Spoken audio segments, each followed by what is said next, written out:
दोस्तों, स्वागत है आपका फिर से एक नए वीडियो में। जैसा कि आप देख रहे होंगे, इस समय हम जनपद जौनपुर के रासमंडल मोहल्ले में हैं और यहाँ आप देख सकते हैं काफ़ी बढ़िया पंडाल है माता रानी का बनाया गया है। और दिखाना चाहेंगे आप सभी को कि ये पंडाल काफ़ी बढ़िया पर्यावरण से अनुकूल बनाया गया है। यहाँ पर जो बांस के कटिंग से, बांस के डिजाइनों से देख सकते हैं ऊपर पूरा पंडाल बनाया गया है और ऊपर ध्वजा पताका भी लगाया गया है। देख सकते हैं वहाँ पे हनुमान जी का पताका यहाँ पे लगाया गया है। तो अभी हम माता रानी के दरबार के पास चलते हैं और दिखाते हैं, माता रानी के दर्शन कराते हैं आप सभी को। तो फिलहाल यहाँ पर सामने आपको सम्मुख अखंड ज्योति, जो कि ज्वाला देवी से यहाँ पे अखंड ज्योति आया था।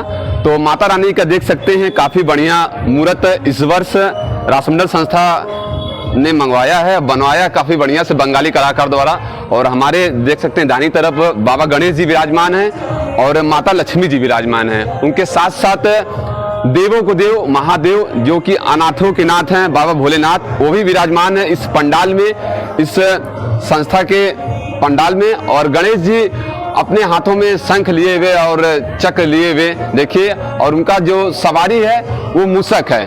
तो देख सकते हैं मूषक उनकी सवारी है। माँ लक्ष्मी जी हाथों में पुष्प ली हुई और उनका जो सवारी है उल्लू है। तो हम चलते हैं बाईं ओर, माँ सरस्वती जी विराजमान है इस पावन पंडाल में और उनके साथ साथ कार्तिकेय महाराज हैं। तो माँ सरस्वती जी हाथों में वीणा ली हुई हैं और उनका देखिए जो सवारी है वहाँ पर बैठी हुई है। और देख सकते हैं यहाँ पर मोर, जो मोर है वो कार्तिकेय जी की सवारी है। और देख सकते हैं अंदर भी काफ़ी बढ़िया पंडाल पर्यावरण से अनुकूल बनाया गया है इस वर्ष। तो सर्वप्रथम आज हम रासमंडल मोहल्ले से शुरू किए हैं अपना पंडाल। तो चलिए अभी यहाँ के संस्था के जो कुछ पदाधिकारी हैं उनसे हम बात करना चाहेंगे, आप सभी बात कराएंगे। तो आप सब तो इस पंडाल में देख सकते हैं यहाँ के कुछ संस्था के पदाधिकारी लोग यहाँ पे हैं, मौजूद हैं। अभी इनसे बात करना चाहेंगे, ये पंडाल कैसे, कहाँ से इसका आकृति दी गई, कैसे क्या इसमें लगाया गया है। अभी यहाँ पे भाई साहब हैं, इनसे बात करना चाहेंगे। सर्वप्रथम आपका स्वागत है भाई साहब। बहुत बहुत धन्यवाद आपको। तो शुभ नाम अपना बता दीजिए सर्वप्रथम। मेरा नाम गौरव यादव है जी। और मैं श्री रासमंडल दुर्गा पूजनोत्सव समिति का पदाधिकारी हूँ। जी जी। तो ये पंडाल जो बनाया गया है पर्यावरण से अनुकूल, तो कैसे, मतलब इसका क्या आप लोग ने? देखिए, हम लोग सामाजिक क्षेत्र में, रचनात्मक क्षेत्र में श्री रासमंडल दुर्गा पूजनोत्सव समिति जो हमारी संस्था है वह हमेशा से सराहनीय कार्य करती आई है जी।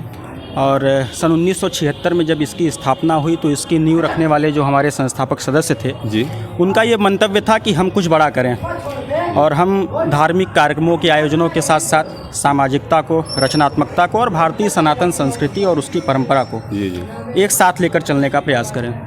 तो ये पहली बार नहीं है, ये हो सकता है कि आपके संज्ञान में ये पहली बार आया हो, लेकिन इसके पूर्व में भी श्री रासमंडल दुर्गा पूजनोत्सव समिति ने इस तरीके का प्रयास किया है। और ग्लोबल वार्मिंग की समस्याएं जिस तरीके से चल रही हैं, पर्यावरण प्रदूषण की जो समस्याएं चल रही हैं, चाहे वह ध्वनि प्रदूषण की बात कर लें या फिर वायु प्रदूषण की बात कर लें, तो संस्था का ये प्रयास होता है कि वो आतिशबाजियों को कम से कम करें।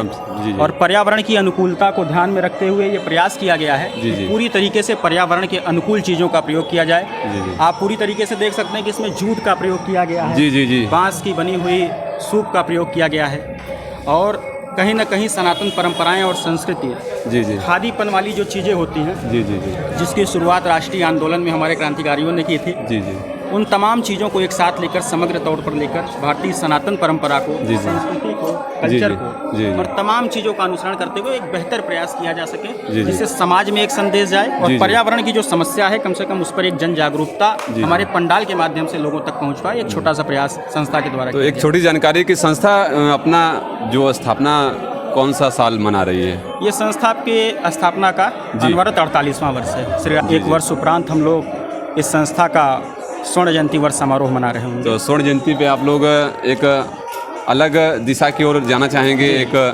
अलग पंडाल बनाने का प्रयास? स्वर्ण जयंती समारोह को लेकर हम लोगों की बहुत बृहद तैयारियां हैं। जी जी। और ये प्रयास किया जा रहा है कि हर चीज़ बहुत अच्छी तरीके से, बहुत नई तरीके से हम लोग उस चीज़ों को नया आकार दे सकें। जी जी। चाहे वो पूजन पंडाल की व्यवस्था हो, चाहे भव्य भगवती जागरण की व्यवस्था हो, जो कि संस्था की परंपरा में है कि 48 वर्षों से, जी जी, ये 48वां वर्ष है। विगत 47 वर्षों से संस्था ने हर रात महाअष्टमी के जो जागरण होता है, जी जी जी, उसके उपरांत महाअष्टमी के जागरण के बाद भव्य भगवती जागरण होता है। जी जी।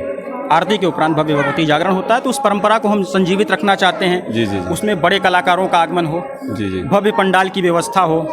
जी जी। तो इस वर्ष आप महाअष्टमी की रात्रि कौन से कलाकार आ रहे हैं, कुछ जानकारी हमारे साथियों जी, को इस बार हमारे यहाँ महाअष्टमी की रात्रिकालीन आरती के उपरांत जी पुरानी तमाम व्यवस्थाओं को जीवित रखते हुए हमारे जनपद ही क्या, अब तो लगभग देश और विदेशों में ख्याति लब्ध कलाकार हैं। गायक कलाकार रविंद्र सिंह ज्योति जी हैं। तो जनता की भी ऐसी अपेक्षा थी कि उनको बुलाया जाए। इस बार हम लोगों ने उनसे भी अनुरोध किया और हमारी संस्था में इस बार महाअष्टमी की रात्रिकालीन आरती के उपरांत जो भव्य भगवती जागरण होना है वो गायक कलाकार रविंद्र सिंह ज्योति की उपस्थिति में होना है। पूरी रात हम आप जो है उनके साथ मिलकर माँ भगवती का भजन गायन करेंगे। जो आप इस वर्ष जो कराएंगे जागरण, तो क्या इस आंगन में जागरण आपका होगा कि नहीं। कहीं अलग स्थान उसका है? कोविड-19 की समस्याओं को देखते हुए संस्था ने ये फैसला लिया था कि चूंकि कोविड एक ऐसा दौर था जिसमें धर्म और विज्ञान जी दोनों को साथ लेकर चलने की बात थी। बराबर। और उस बड़ी महामारी से जब पूरा वैश्विक महामारी था, पूरा विश्व त्राहिमाम था, तो ऐसे समय में ये परिस्थितियां बनी थी कि हम धर्म और विज्ञान को एक साथ लेकर चलें। जी जी। तो और ऐसे में ये फैसला लिया गया था कि चूंकि कोविड प्रोटोकॉल के अंतर्गत शासन प्रशासन के भी ये निर्देश थे कि हम उनके अनुकूल अपना काम करें। जी तो हम लोगों ने इस सीमित दायरे में कोविड प्रोटोकॉल का पूरा प्रयोग करते हुए जागरण अंदर किया था। लेकिन अब चूंकि हम कोविड की महामारी से संयुक्त रूप से हम सब ने मिलकर कोविड को पराजित किया है, हाँ निजात पा चुके हैं। जी। तो अब अपना ये पूरा प्रयास है कि हम लोग उन समस्याओं से निजात पा चुके हैं और भव्य भगवती जागरण हमारा हर बार रोड पर होता है, इस बार भी रोड पर होगा। अच्छा, तो और कुछ आप संस्था के विषय में बताना चाहेंगे हमारे साथ में? संस्था के विषय में ये है कि संस्था के संस्थापक सदस्यों से लेकर संयोजक पदाधिकारी, विशिष्ट अतिथि, पूर्व अध्यक्ष और समस्त जो बड़े पदाधिकारी हैं, छोटे पदाधिकारी हैं, सभी का स्नेह, सभी का तारतम्य और सभी के बातचीत, रहन सहन और संस्था में न केवल धार्मिक बल्कि सामाजिक रचनात्मकता, तमाम चीज़ों का एक साथ जो समन्वयीकरण है वह प्रशंसनीय है, सराहनीय है।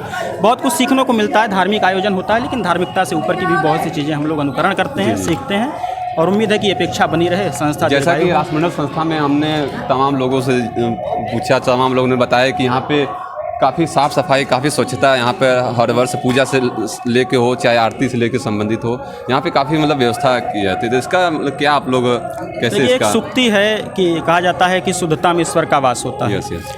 तो हम 9 दिन शारदीय नवरात्र में यह सुअवसर प्राप्त होता है जब माँ भगवती को अपने पंडाल में लाते हैं। जी जी। और शुद्धता में ईश्वर का वास है, तो यह प्रथम प्राथमिकता है कि जहाँ पूजन व्यवस्था संचालित हो रही हो वहाँ पर साफ सफाई हो। मंदिर का कुल मिलाकर एक दृष्टिकोण ऐसा होना चाहिए, परिवेश ऐसा होना चाहिए जहाँ लोगों को ईश्वर के होने का आभास तो हो ही। तो हम लोग तो इंसान हैं लेकिन ये पूरा प्रयास होता है कि जो परंपराएं चली आ रही हैं उसको संजीवित रख लेने का एक प्रयास हो।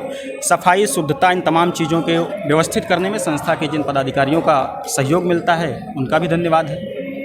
चलिए, बहुत बहुत धन्यवाद आपका हमारे इस चैनल से जुड़े, आपका बहुत बहुत धन्यवाद। तो साथियों, इसमें देख सकते हैं कि अभी हम संस्था के पदाधिकारियों से बात कराए, आपको बताया कि संस्था के बारे में क्या यहाँ की वो है।